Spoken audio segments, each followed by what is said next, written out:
Señor Derli Martínez, ¿cómo le va? Mucho gusto, Pablo. Un gusto de que hayas visitado mi casa acá. Es un poquito lejos, pero bueno, llegaste.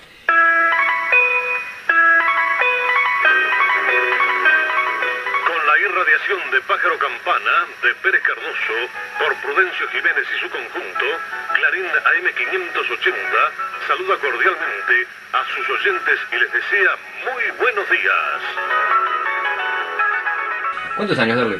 Yo tengo 68, voy para 69. ¿De Montevideo? Y no, en realidad yo soy de Rivera, pero me trajeron muy chiquito para Montevideo, entonces no tengo el acento, no porque hice todos los estudios, lo hice acá en Montevideo. ¿En Montevideo? ¿En qué barrio? Varios. Vinimos primero en Maroña, frente al hipódromo, luego al Cerrito, luego a Conciliación, que en aquel tiempo era más bien barrio de chacras. Y después, hace mucho tiempo que no voy, pero las últimas veces que fui, que era cuando vivía mi madre allá, había muchos asentamientos y todo. No critico a la gente que está en asentamientos porque viven ahí, porque no tienen otra cosa. Pero, yo qué sé, no era lo mismo. Sean los orientales tan ilustrados como valientes. Santo y seña del ejército artiguista, 1816. Yo era el mozo del bar La Piña, que estaba en Colonia y Médanos en aquel tiempo, ahora Barrio Zamorín. Un bar que era muy conocido en aquel tiempo, un bar medio, bueno, había muchos bancos en ese momento allí. Claro. La hora de que los bancarios salían a merendar era un infierno. Y era un bar más bien de gente media veterana.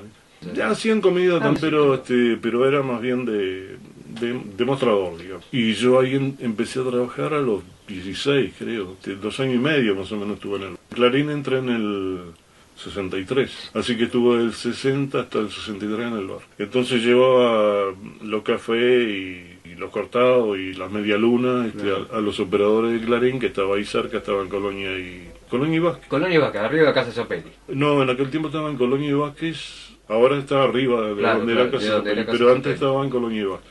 Yo allí estuve trabajando y cerca de 8 años que estuvo ahí la radio, después se mudó para ahí. Te contaba de que llevaba los cafés y bueno, a mí me gustaba la radio, fue lo mío siempre, fue mi vocación. Y miraba y yo decía, yo quiero hacer esto. Yo cuando era chico con mi hermana teníamos una consolita y con un micrófono ahí, y yo imitaba a los locutores de aquella época, digamos, ¿no? Sí. Justo quedó una vacante ahí y era jueves, sábado y domingo, que eran los peores días para una persona joven de ir a trabajar, sábado de noche incluso. Y domingo de tarde, digamos. Empecé como operador, digamos, y luego entré a hacer unas locuciones ahí, y después justo falleció el locutor que era el oficial, digamos, Alejandro Camarota, y bueno, y quedé yo y bueno, hasta que me jubilé quedé. ¿Y usted ya de joven ya tenía ese potencial de voz, ese caudal? ¿O si usted Y no, y yo, fíjate que era el mozo del bar y decía, marche un capuchino, 2 medialunas. Entonces sí, creo que tenía, sí. Y es verdad que más adelante había gente que lo sacaba por la voz en los bares, lo invitaba con copas. Sí, cuando ahí, no era que me hacía conocer mucho tampoco, pero a veces me presentaban ahí y le serví acá, y resulta que después salía medio mareadito. Cielito, cielo que sí, echen la barba en remojo, porque según olfateo, no han de pitar del muy flojo. Hay un hecho que es curioso, pero no deja de tener su validez. Clarín es una radio muy joven. Del año 58, de las AM es la más joven. Sin embargo, ya es una radio que hace muchísimo tiempo tiene una estatura de radio clásica, ¿no? Y tiene su audiencia, digamos, a la gente que le gusta la música que pasa y está ahí permanentemente todo el día. Usted fíjese que cuando Jaime Ross, por ejemplo, hace aquella canción que el letrista no se olvide, y habla de los tangos de Clarín. Sí. Esa canción es del año 86, 87. Era una radio que no tenía 30 años. No. Y ya era un clásico. Sí, seguro. Y es la radio de tango, digamos. Claro. Tú sabes que yo cuando empecé a trabajar a mí no me gustaba el tango. Me gusta el tango. Claro, aprendí a quererlo, digamos. Claro. Y generalmente en aquella época había poca gente joven que le gustaba el tango, pese a que había y hay, digamos. Y empecé a querer el tango y aprendí mucho también. Claro. Me gusta ver bailar el tango, me gusta ver la milonga sobre todo, ¿viste? Esas milongas bien picaditas, que es todo un arte eso, ¿viste? Sería imposible que yo hiciera eso.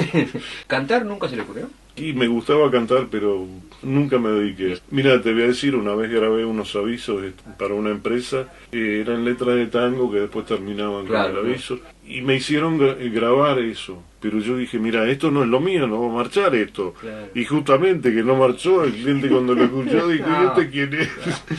Quien no nace para el cielo, de baldes que mire arriba. Yo vengo de una familia muy humilde, ¿viste? Todavía sí. O sea, academias de locución. En aquel tiempo existía alguna, ¿viste? Pero había que pagarlo. Y lógico, claro. Bueno, existen también, pero yo qué sé, no sé. Salen muy buenos locutores de ahí, pero viste que lo que me parece que salen todos muy parecidos, no identifican, digamos. Claro, sí, exactamente. Usted fue contemporáneo de Citarrosa, otro sí, que también supo ser locutor. Sí. Su primera y te voy a decir, me parece que el primer tema de Citarrosa que pasaron en la radio lo pasé yo. Que me lo trajo un DJ que no sé si era representante de lo que era un DJ de Universal, creo.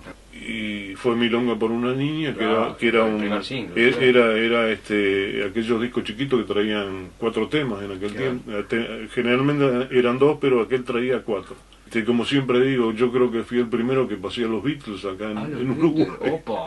Porque y en Clarín, además. Sí, en Clarín, porque en aquel tiempo Clarín había todo tipo de música. Después se cerraron más en la música típica y folclórica. Al que seguro, porque al cerrar Radio Artigas, que era la que tenía toda música de tango y Gardel y folclore, y el público de Radio Artigas, al conocer Clarín, se volcó para ese lado, digamos. Que era, no competencia en aquel tiempo, porque ellos se dedicaban a una cosa y nosotros teníamos todo tipo de música, ¿no? Y ahí entré en Clarín, ya te digo, en el 63. Estuve hasta el 2005 que me jubilé. 42 años y algo ahí, entrando casi por la misma puerta, digamos, porque fueron casi 10 años por Colonia y después el resto acá en 18.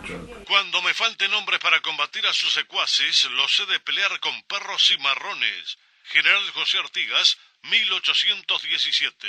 Y a usted la gente, por ejemplo, usted sentía que había gente de Clarín, claro, pasa que usted en Clarín no hay contacto con el público, o sea que le arrastraba algún público hacia los partidos de fútbol o algo. Sí, puede ser. Solamente digo para escuchar su voz. Sí. Claro, porque creo que sí. Es todo un dato eso de que usted no era el único locutor de Clarín, hay varios. En ese tiempo era el único. Claro. No, pero digo, cuando Clarín ya es el Radio Clarín, años hoy, 70, 80, no sé qué. Obviamente usted no podía estar todo el día. No, pero era todo grabado. Claro. Pero sin embargo la gente lo identificaba a usted como la seguro, voz Clarín, ¿no? porque era, que digamos, era el único. Después que yo me fui empezaron a grabar los otros muchachos. Y algunos visitos hacían también mientras yo estuve. Pero yo era el único, me esperaban para grabar y... ¿Cuándo empiezan las grabaciones en la radio uruguaya? Porque antes era medio en vivo, ¿no? Las grabaciones, yo cuando entré ya había grabaciones. Claro, pues siempre está ese mito, por lo menos en la televisión, de que los locutores iban de canal en canal, en taxi. Seguro, no. Había solo en vivo. Sí, en vivo, sí, eran los locutores que eran contratados por la agencia, digamos, que tenían que hacer un aviso en un canal y salían para el otro enseguida. Yo siempre escuchaba una anécdota como qué importante que después fue el videotape, la grabación para poder pero lo que pasó fue que quitó trabajo a todo el mundo. Claro, porque no era de la radio ya había grabaciones. Cuando usted entró. Yo cuando entré ya eran grabaciones de cinta. Grabaciones en cinta, sí, con los grabadores Sampex, aquellos grandes que habían, que era un armatoste. Había otro chiquito, me acuerdo, pero el que rendía más era el Ampex. Después empezaron a aparecer otras marcas, Wallensack creo que eran, que tenía un problema bárbaro porque la escobilla tenía que quedar bien pegada a la cinta y a veces zafaba la escobilla, ¿viste? Y bueno, era complicado. Yo te digo yo cuando empecé en Clarín trabajamos con discos 78, que había que cambiarle la púa cada 3 o 4 discos. Trabajo. Después aparecieron el long play y todas esas cosas y... Después los CD, los cassettes, los CD, ahora está la computadora que tenés todo ahí, apretó un botoncito y sale todo. Le sacó trabajo a mucha gente, incluso en Clarín también, que éramos poquitos trabajando, le sacó a 2 compañeros y no lo precisamos acá, que vamos a estar, y yo, me quedo contento porque el último tiempo que estuve y apretar, que yo de computación no sabía nada, y de ahora ¿qué hago yo? y mirando más o menos aprendí, no mucho tampoco, ¿no? Pero está igual que ahora que uso la computadora para pocas cosas, pero por lo menos me entretengo. Yo le cuento una del tema de la computación. Yo empecé a hacer un trabajo que fue grabar a las horas pares a Gardel. Me propuse conseguir la mayor cantidad de temas de Gardel posible. Entonces me planteé la siguiente idea. Dije, quiero tener los tangos de Gardel, pero con la locución de los locutores de Clarín. Canta Carlos Gardel. Sí. Entonces, ¿qué hacía? Cada media hora, todas las horas pares, grababa toda la media hora. Después yo lo iba a la computadora, los editaba, pero tenía que salir la locución.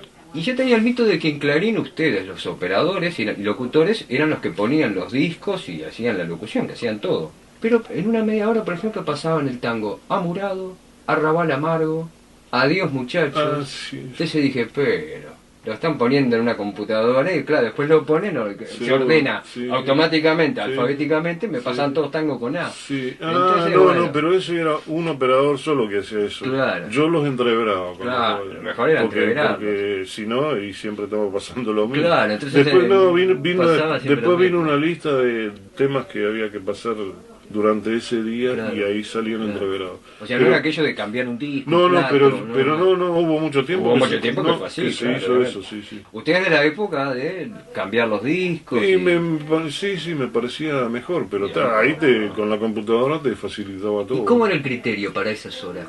¿Alguien decía a las 4 de la tarde que pasar esta lista de temas o ustedes tenían autonomía para elegir? Primero teníamos autonomía. Después cuando se dieron cuenta que seguro repetían todo con A, todo con B, empezaron a hacer una lista para entreverarlos. Para no repetir tanto, digamos. No, pero yo lo digo antes de la computación. Usted, por ejemplo, llegaba a las 4 de la tarde, estaba en la radio y había que pasar Gardel. ¿Lo decidía en el momento? Sí, lo decidía en el momento y bueno, trataba de no pasar siempre lo mismo, digamos. Y ahí primaba el criterio del locutor operador. Seguro, sí. O sea que muchas veces la gente escuchaba lo que quería escuchar, por ejemplo, ese día, Derle Martínez. Seguro, o alguien que pedía algo, entonces, bueno, vamos a buscarlo. A veces eran de pedir. Sí, pedían, pero no había pedidos. Y si uno podía pasarlo, yo en el caso mío lo pasaba. Pero no era una radio de tener... de tener pedidos así, no. Claro, no era aquí está su disco. No. Gardel, folclore, candombe, asado de tira, fútbol, torta fritas cuando llueve, boliche, truco con muestra, mate y termo. Clarín clavada en el dial. ¡Qué lindo es ser oriental!